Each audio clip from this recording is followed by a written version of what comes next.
Hello, everyone, and welcome back to my daily recap of the brackets. Right now, we're in day number 2. We have 4 matchups that's going to go on today.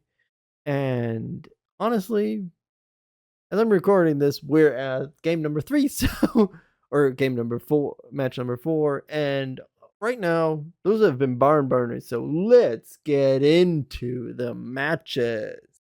Game number 1 was Boom Boys versus Iron Wings.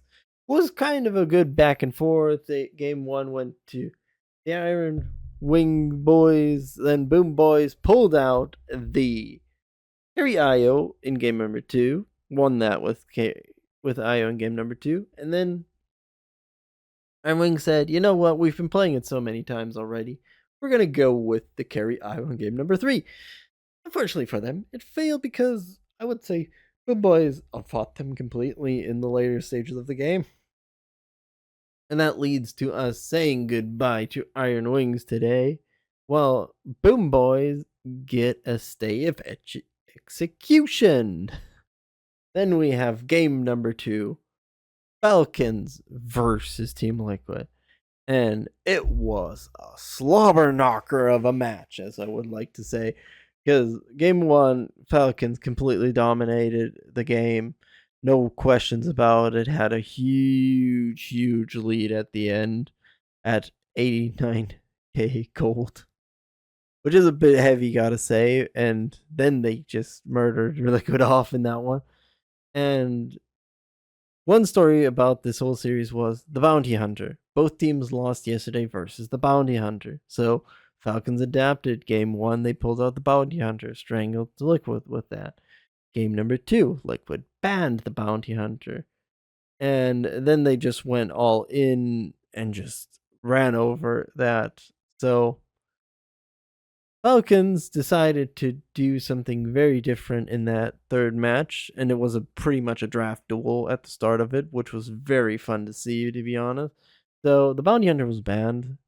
So Falcons went into a similar mindset with Clockwork and Crystal Maiden trying to play around like this Bounty Hunter style because they felt Liquid was weak to that one.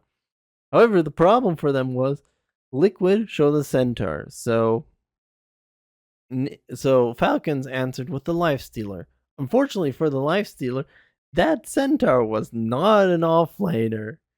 And then Liquid brought up the Faceless Void, where people were like, okay, this is getting interesting now. And then the last pick was a Viper.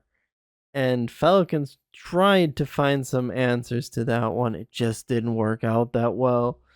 And Falcons did find engages, which looked pretty good, but the problem was that Liquid's lineup was too strong at that point, and every engage screwed Falcons over, and they fell further and further and further behind.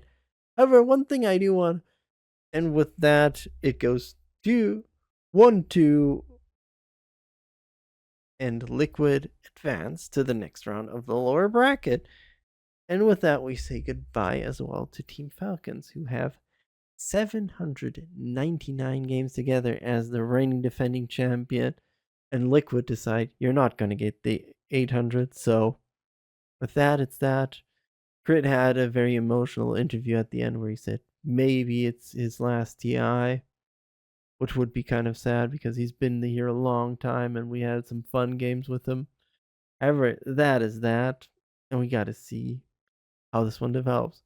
And we have, of course, the upper bracket, which went on quite a bit, which was pretty fun, to be honest.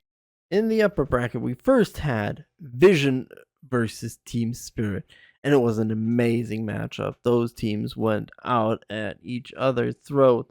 Game 1, Vision outplayed pretty much the whole lineup of Spirit, who went on a bit of a hectic play, but Satanic had a great game 1. Game 2, Spirit completely swapped up how we normally think of Spirit. Spirit is normally a team you look at and say, okay, they play the slow pace, they get Yatoro into the game, and then they just beat you down over and over.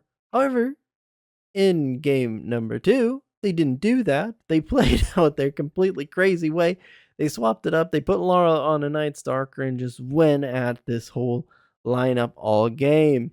And that led to a 28-minute ending by the team of Spirit, and that was a bit of a surprise. And then we had game number 3, where both teams decided, okay, we're going to go out once again.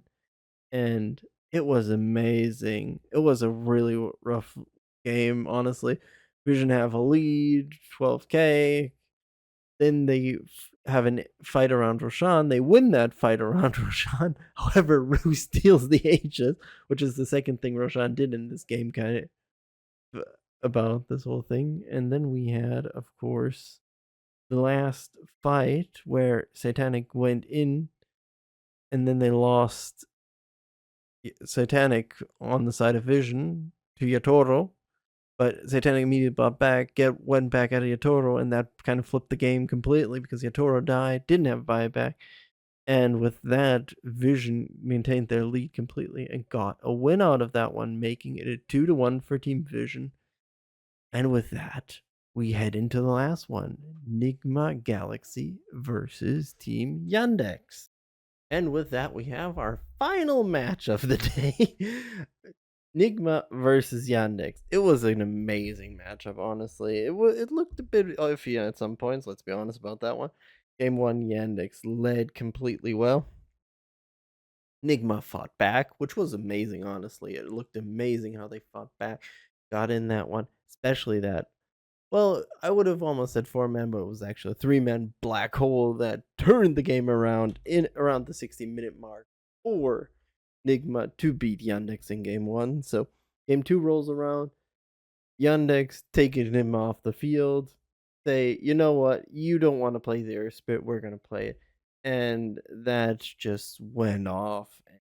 Nigma didn't find the miracle come back this time, and it went to game 3.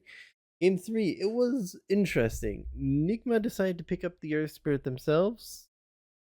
It started a bit off rough. Nigma was trying to win the lanes, however, it didn't really go well.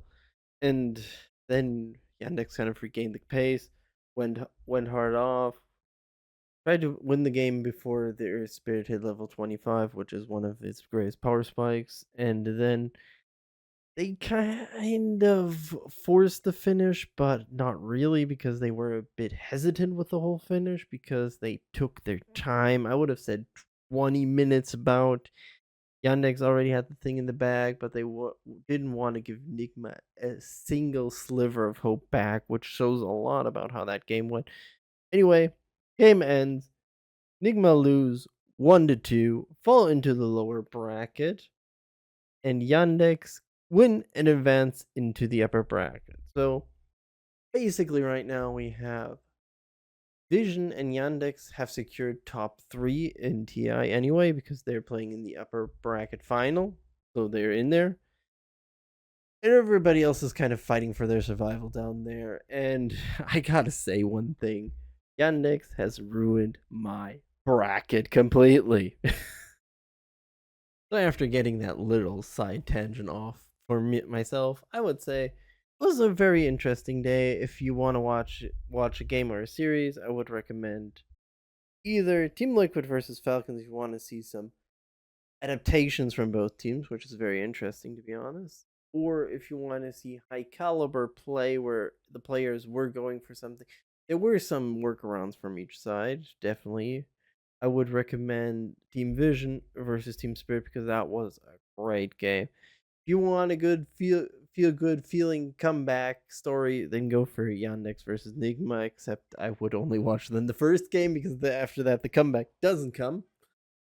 And another thing I find very interesting, Bounty Hunter has moved up pretty much in priority. Either it's getting first picked, which Liquid are the only team I feel like in this tournament left don't feel like doing really. While otherwise it gets banned out because, especially for example, Vision, you don't want to give him the breathing room for that one. Because otherwise that could hurt you pretty hard. And that's just kind of how it goes around right now. The story is very interesting, how it's developing. Tomorrow we have the upper bracket final, we have the lower bracket round 2, and the lower bracket semi. So we got 4 matches up there. It'll be very interesting how it goes about.